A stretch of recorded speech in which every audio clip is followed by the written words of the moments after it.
तो इस एपिसोड की स्टार्टिंग वैंग के डैड मिस्टर वैंग को हॉस्पिटल में दिखाने से होती है। अभी सिचुएशन कुछ ऐसी है कि किसी भी वक्त वैंग का जन्म हो सकता है। तभी नर्स घबराई हुई ऑपरेशन रूम से बाहर आती है, जिसे देखकर मिस्टर वैंग पूछते हैं, क्या हुआ, सब कुछ ठीक तो है ना? इस पर नर्स कुछ बोल पाती उससे पहले ही मिस्टर वैंग को उसके चेहरे को देखकर लगता है कि डिलीवरी के वक्त उनका बच्चा नहीं बच पाया। लेकिन तभी नर्स बताती है कि आपका बच्चा सही सलामत है, और हैरानी की बात तो यह है कि वो अभी से अपने पैरों पर चल रहा है। इस पर मिस्टर वेंग को पहले तो विश्वास नहीं होता, मगर जब छोटा वेंग खुद अपने पैरों पर चलकर वहां आता है, तब मिस्टर वेंग के पैरों तले जमीन खिसक जाती है। उन्हें समझ में नहीं आ रहा था कि ऐसा कैसे हो सकता है। इसके कारण वो बेहोश भी हो जाते हैं। अब सीन शिफ्ट होता है और हम वेंग के मॉम डैड को बात करते हुए देखते हैं। वो लोग वेंग के लिए ड्रैगन स्वॉर्ड लेकर आए थे, जो काफी एक्सपेंसिव और रेयर स्वॉर्ड मानी जाती है, जिसे अगर सही तरीके से यूज किया जाए तो उसकी पावर्स गजब का काम करती हैं। आगे वेंग के डैड कहते हैं कि उन्होंने अपनी 6 महीने की सेविंग इस स्वॉर्ड को खरीदने के लिए स्पेंड की है। ये सब देखकर हमें ऐसा लगता है कि वो वेंग से काफी प्यार करते हैं, लेकिन ऐसा नहीं होता है। इन दोनों के दिखाने के दांत अलग हैं और खाने के अलग हैं, क्योंकि जल्द ही हम देख पाते हैं कि वेंग के डैड इस स्वॉर्ड को बचपन से पाना चाहते थे, और अब वेंग के बहाने उन्होंने आखिर स्वॉर्ड खरीद ही ली। वहीं अगर हम वेंग की मोम की बात करें, तो उन्होंने पैसा बचाने के लिए असली स्वॉर्ड की जगह पर नकली स्वॉर्ड खरीदी है, और इसके बारे में मिस्टर वेंग को भी कुछ नहीं पता होता। आगे वेंग के मॉम डैड उसे स्वॉर्ड पकड़ने के लिए कहते हैं, लेकिन वेंग उसे पकड़ने के लिए नखरे कर रहा था, क्योंकि उसे पता होता है कि स्वॉर्ड नकली है, और अगर उसने पकड़ ली तो उसके टुकड़े टुकड़े हो जाएंगे, और इसे देखकर वेंग के मॉम डैड के बीच में झगड़ा भी हो सकता है। इसीलिए वेंग एक सेकंड में 343 बार सोचकर अलग अलग पॉसिबिलिटी को देखता है कि उसे अब क्या करना चाहिए, और फिर थोड़ी देर बाद वो अपना झूला खराब कर लेता है, जिसे देखकर उसके मॉम डैड का ध्यान उसकी तरफ जाता है, और वो लोग स्वॉर्ड को बिल्कुल ही भूल जाते हैं। आगे हमें दिखाया जाता है कि जैसे जैसे वेंग बड़ा होता है, उसकी पावर्स उतनी ही बढ़ती जाती है, और उसने महज 6 साल की उम्र में जाइंट फ्रॉग को मार दिया था, और ये सब उसके पेरेंट्स ने दूर से देख भी लिया था, जिससे उन्हें अंदाजा हो जाता है कि वेंग धीरे धीरे काफी शक्तिशाली हो रहा है, और इसके कारण वो अपनी पावर्स पर कंट्रोल नहीं कर पाएगा। इसीलिए उन्होंने काफी रिसर्च करने के बाद वेंग की पावर को कंप्रेस करने के लिए एक एम्यूलेट बनाया, जो कि उसकी स्पिरिचुअल फोर्स को कंट्रोल में रखता था। लेकिन जैसे जैसे वेंग बड़ा हो रहा था, एम्यूलेट का असर उसकी बॉडी पर कम होता जा रहा था, जिसके चलते वेंग की मोम ने उसके लिए एक गोल्डन पिल यानी कि सोने का लड्डू देना शुरू कर दिया, जो उसकी पावर्स को काफी हद तक कम करता था। इसके बाद हम वेंग के मॉम डैड को बात करते हुए देखते हैं। वो लोग सोच रहे थे कि पिछले कुछ सालों में वेंग की देखभाल करते हुए उनकी हालत धोबी के कुत्ते जैसी हो गई है। जैसा कि एक इंसिडेंस हम देखते हैं कि जब 6 साल की उम्र में वेंग का बर्थडे मनाने के लिए वे लोग केक लेकर आए थे, और उसकी कैंडल्स बुझाने के लिए जब वेंग ने उस पर फूंक मारी थी, तो पूरे ही घर में आग लग जाती है। वहीं स्कूल के बच्चों के साथ खेलते वक्त भी वेंग की स्पिरिचुअल फोर्स ने बच्चों की जबरदस्त वाट लगा दी थी।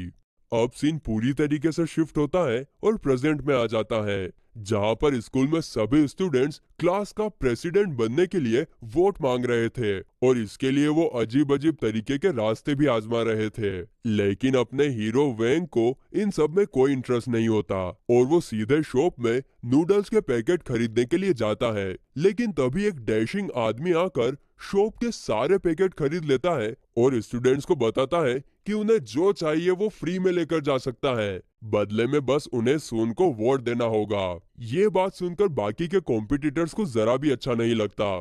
तभी वहां पर सुन आ जाती है, जो अपनी चार्म और मीठी मीठी बातों से सभी स्टूडेंट्स को अपनी तरफ करना शुरू कर देती है। लेकिन फिर भी कुछ लोग उसकी बात नहीं मानते। तभी वेंग, जिसे सिर्फ नूडल्स के पैकेट चाहिए थे, वो सुन को वोट देने के लिए तैयार हो जाता है, और उसकी बात सुनकर और भी स्टूडेंट्स सुन को वोट देने के लिए आगे आ जाते हैं। और जो वोट देने के लिए तैयार नहीं थे, सुन उन्हें सिडेक्टिव मैजिक से अपने वश में कर लेती है, जिससे अब वे लोग भी उसे वोट देने के लिए तैयार हो जाते हैं। अब ये सब पॉसिबल हुआ था सिर्फ और सिर्फ वैंग की वजह से, इसीलिए सुन उसे ढूंढने लग जाती है। तभी उसका बॉडीगार्ड कहता है कि वो तो कब का यहाँ से चला गया और उसने आपको ये सोने का लड्डू देने के लिए कहा, जो कि असल में वैंग की मॉम ने उसे खाने के लिए दिया था ताकि उसकी पावर कंप्रेस हो जाए।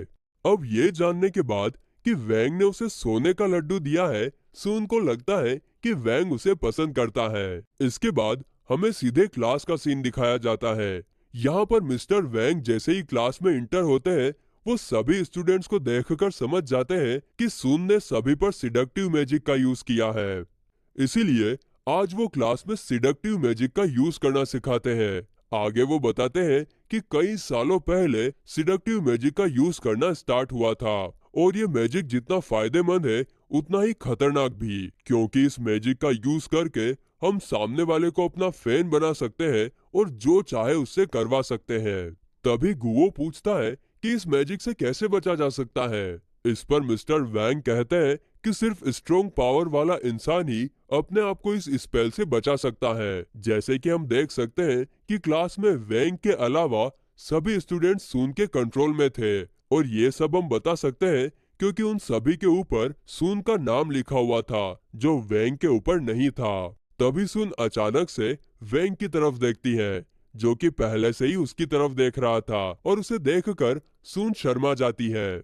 वहीं वैंग सोच रहा था कि जो लड्डू मैंने सुन के बॉडीगार्ड को उसे देने के लिए दिए थे, शायद वो बॉडीगार्ड ने उसे दिए नहीं और इसीलिए वो सुन से लड्डू के बारे में पूछता है। साथ ही में वो उसे नूडल्स के पैकेट के लिए थैंक्स भी बोलता है और वो ये सब इशारों में कह रहा था। इन सब इशारों से सुन को लगता है कि वैंग उससे लड्डू के बारे में बात कर रहा है और ये भी कि लड्डू खाने पर उसकी पावर बढ़ जाएगी और इसीलिए वो बिना देरी किए लड्डू खा जाती है, जिसे देखकर वैंग के चेहरे पर 12 बज जाते हैं क्योंकि उसे पता था कि लड्डू खाने पर पावर कम हो जाती है, जो कि उसकी मॉम ने स्पेशली उसके लिए बनाए थे। लेकिन अब तो वो सुन खा चुकी थी। अब इस लड्डू का असर ऐसा होता है कि सुन की पावर्स का असर कम हो जाता है और जो सिडक्टिव स्पेल उसने स्टूडेंट्स पर किया था वो भी टूट जाता है और पावर कम होने की वजह से सुन काफी ज्यादा कमजोर भी हो जाती है। तभी टीचर उसे डेमोन्स्ट्रेशन के लिए सामने बुलाती है, लेकिन सुन तो ठीक तरीके से अपने पैरों पर चल भी नहीं पा रही थी और इसी के कारण उसका बैलेंस जाता है और वो नीचे गिरने ही वाली थी कि तभी वैंग किसी हीरो की तरह आकर उसे बचा लेता है।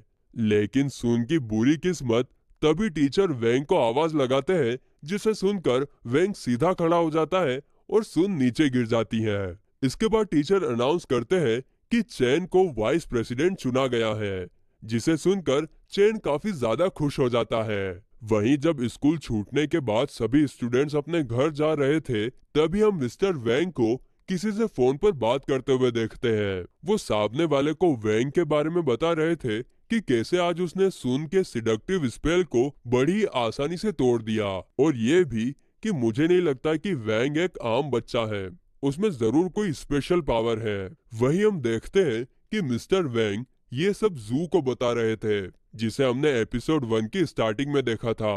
वहीं दूसरी तरफ सुन घर आने पर भी वैंग के ही बारे में सोचे जा रही थी कि वो मुझे कैसे हर्ट कर सकता है, उसने जरूर गलती से मुझे लड्डू दिया होगा। वो वैंग को अपने दिमाग से निकाल ही नहीं पा रही थी, जिसके कारण इस तरफ वैंग को छींके आने लगती है किसी टिपिकल कपल की तरह। और फिर इसी के साथ ये एपिसोड यहीं पर एंड होता है।